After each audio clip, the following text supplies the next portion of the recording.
What's up guys, KPM Official here, welcome back to the channel, and today we're going to be making the pink soldier mask as seen in the new Squid Game Series 2. If you guys have just started watching the new series like I have, you're probably going to be a bit obsessed with how cool some of these masks are, as well as the characters, but for me I was really intrigued on the pink soldier mask. So I thought why not give it a go building it with everyday household items. I'm going to be showing you guys step by step how I made this mask and how you guys can as well. I've also included free templates in the description below so you don't have to worry about anything, and without further ado, let's get right into this video. First, you will need to get a kitchen sieve, scissors, cardboard, a Stanley knife, sandpaper, this is optional, a hot glue gun, and black spray paint. Step 1. If you're using the kitchen sieve, you want to make a small incision with some scissors. This will allow you to remove the mesh from the metal ring. If you've made a good enough incision, the mesh should just be able to fall out of the metal ring, and it should look something like this once you're done with that process. The next thing I went and did is found a mask online and just printed it out so I could have a general shape of how I wanted the mask to look. I've included this as a template so you guys don't have to worry about editing it like I did here. I printed it at 90%.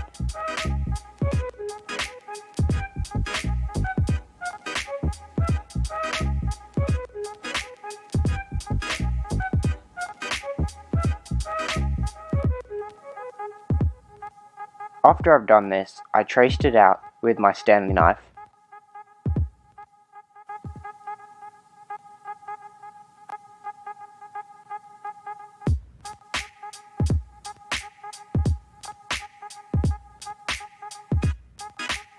Once it's finished, it should look something like this.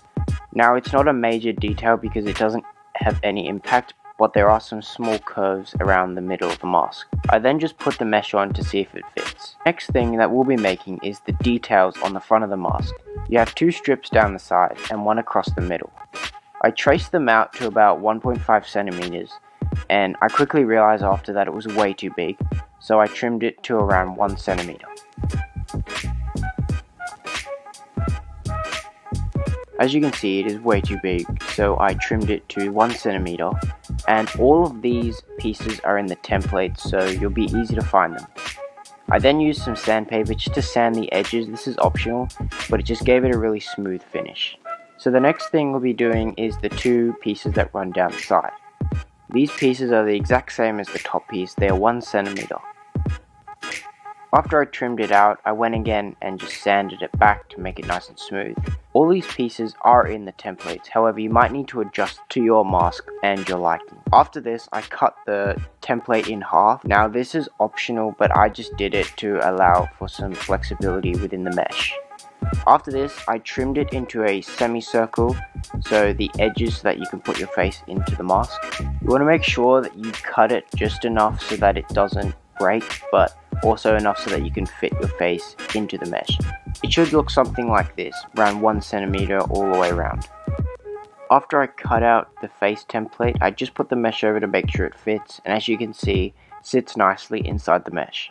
The next thing you're going to want to do is grab your hot glue gun, if you have one, and hot glue the templates to the inside of the mask. This gives the mask the shape that you get. The pink soldier is roughly an oval. Now when you make the first template, you're going to see that it is kind of more circle than oval, but once we put the straps on that tie around your head, it's really going to give it that oval shape. This part is optional, but I did it just to allow for some curvature inside the mesh. The problem is I realized that I had to take this out because you can actually see it through the mesh once you spray it black. So you don't have to do this. This just allowed for that kind of oval-y shape. The next step that you're going to want to do after you've glued in all the templates is you want to cut off all the excess if you have any. I had a lot of sharp edges around the mask and I didn't want that to intrude with my face. I'd recommend using some sharp scissors just to cut those off.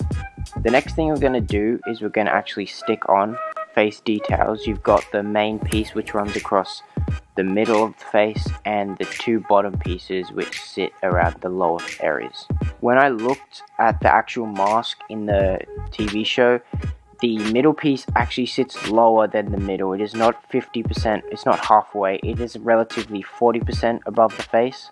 So when you're sticking this on, you don't want to put the middle piece exactly in the middle of your helmet. You want to put it a little bit lower to allow for the square, which we will spray paint on, to have much more room.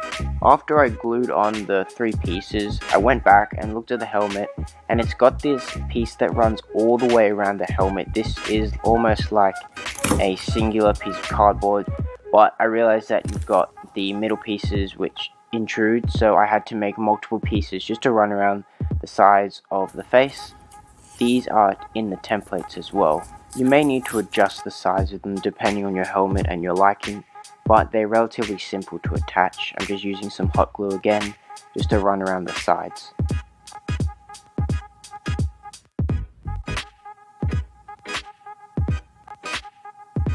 After you've attached all the face details, this is what it should look like. As you can see, I mentioned before, you can see that piece that runs in the middle, but I will be taking that out later. You also need to attach this piece here, which is in the templates. Next, I used some gloss black spray paint just to spray over the entire helmet. This is when I realized that you could still see the support which is in the inside, so I had to end up taking that out, but that's no issue. You don't have to include that anyways. It didn't add much, but it just gives the mask a little bit of curvature.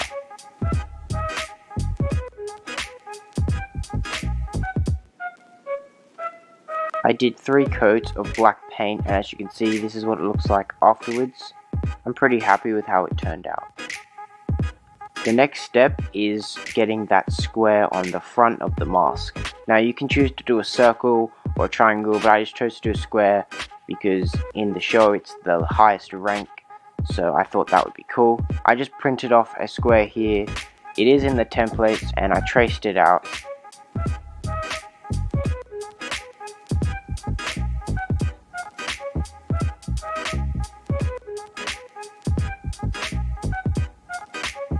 The square ended up being a little big, so I ended up making my own, and this is in the templates. I just traced over the square template with a white marker. As you can see, if you have a white marker, I'd recommend doing this, or even like just some paint, you can go over it with that. The next thing I did was just get some white paint, and I just carefully went inside the lines. You're going to want to do multiple coats of this because the paint does not want to stick too well to the mesh. So you want to do multiple coats and let it dry. Afterwards it should look something like this. I think I did about 4 coats of paint. Went back to look at some reference images and I noticed that they actually do have a thin piece that runs down the middle. All you need for this is some thin card. You can use paper if you need to, but I recommend some thin cardboard. I just cut that out. This is in the templates as well, and put some hot glue and stuck it down the middle of the mask.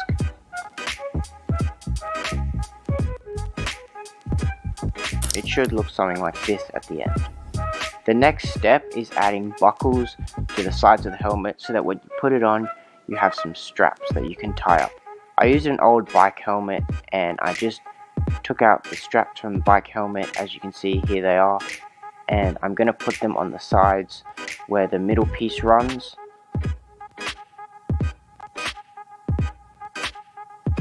You're going to want to reinforce the straps with a lot of hot glue. I recommend just sticking down the sides and then going over the tops with some hot glue.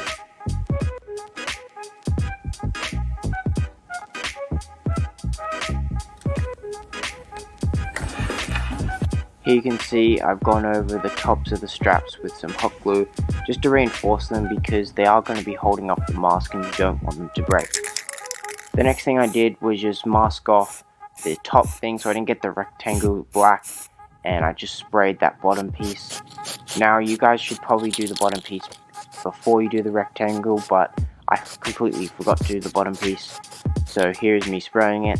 I then went over the rectangle with the markers just to get that shape correct. So after all that, it should look something like this. I realized that the pieces on the front may have been a little big, but you guys can adjust them how you want. I'm relatively happy with how this turned out.